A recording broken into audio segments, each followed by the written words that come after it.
ఏ తెలంగాణ యువత ప్రాణ త్యాగాలు చేసి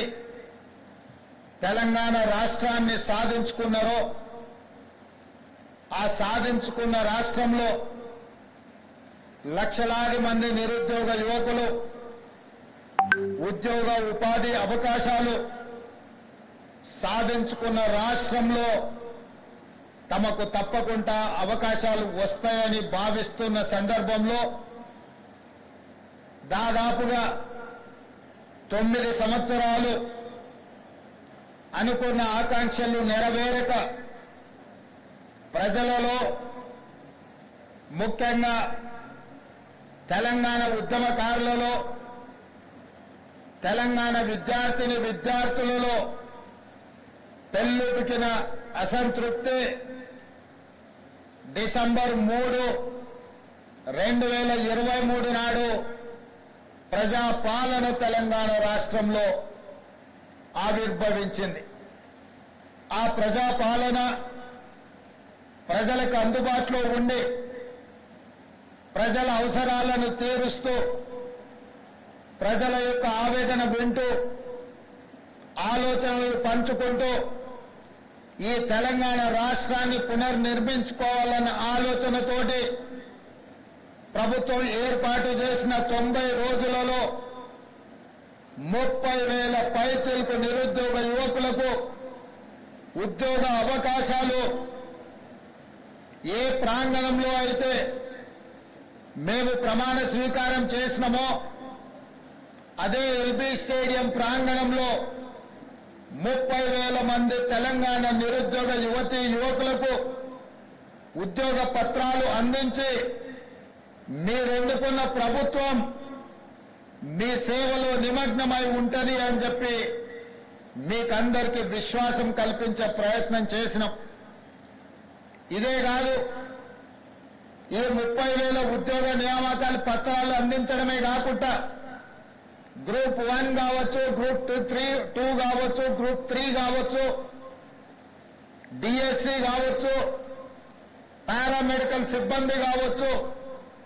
ఇంకొక 35,000 ఉద్యోగ నోటిఫికేషన్లు ఇచ్చి ఈ సంవత్సరం పూర్తయ్యే లోపల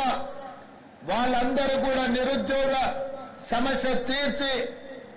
ఉద్యోగ నియామక పత్రాలు ఇవ్వాలి అని ప్రజాపాలన మా ప్రభుత్వం తీవ్రంగా కృషి చేస్తుంది. ఒకనాడు తెలంగాణ పబ్లిక్ సర్వీస్ కమిషన్ అంటే ప్రశ్నాపత్రాలు పరీక్షా కేంద్రాలలో ఉండకుండా జిరాక్స్ సెంటర్లలో ఎక్కడ పడితే అక్కడ విచ్చలవిడిగా అమ్ముకుంటుంటే పరీక్షలు రాసిన లక్షలాది మంది నిరుద్యోగ యువకులు ఆందోళనకు గురై ఆందోళన బాట పడుతున్న సందర్భంలో తెలంగాణ పబ్లిక్ సర్వీస్ కమిషన్ ని సంపూర్ణంగా ప్రక్షాళన చేసి ఎలాంటి అనుమానాలకు ఎలాంటి తప్పిదాలకు అవకాశం లేకుండా పబ్లిక్ సర్వీస్ కమిషన్ ని కొత్తగా నియమించి ఆ నియామకాల ద్వారా నిరుద్యోగ యువకులకు ఉద్యోగ నియామకాలు అందించాలన్న ఆలోచన మా ప్రభుత్వం చేస్తున్నది. అందుకే ఈరోజు పబ్లిక్ సర్వీస్ కమిషన్ నిర్వహిస్తున్న ఏ పరీక్షల మీద లక్షలాది మంది నిరుద్యోగ యువకులకు ఎలాంటి అనుమానాలు లేవు. గత 9 సంవత్సరాలు ఉద్యోగ నియామకాల కోసం నోటిఫికేషన్లు ఇవ్వమని కదము దొక్కిన విద్యార్థులు ఈనాడు మన ప్రభుత్వం వెంటనే ఇస్తున్న ఉద్యోగ నోటిఫికేషన్లను మళ్ళీ కొంతకాలం వాయిదా ఇవ్వండి, అన్ని నోటిఫికేషన్లు ఒకేసారి వస్తే మేము పరీక్షలు రాయడం కష్టమవుతుంది,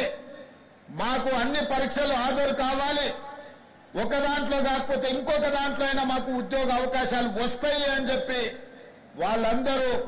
మా ప్రభుత్వానికి విజ్ఞప్తి చేసింది. అందుకే గ్రూప్ 2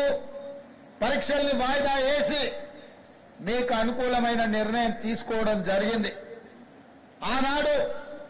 ఉద్యోగ అవకాశాల కోసం కదం దొక్కిన మీరు ఈనాడు నోటిఫికేషన్లు ఇవ్వడంతో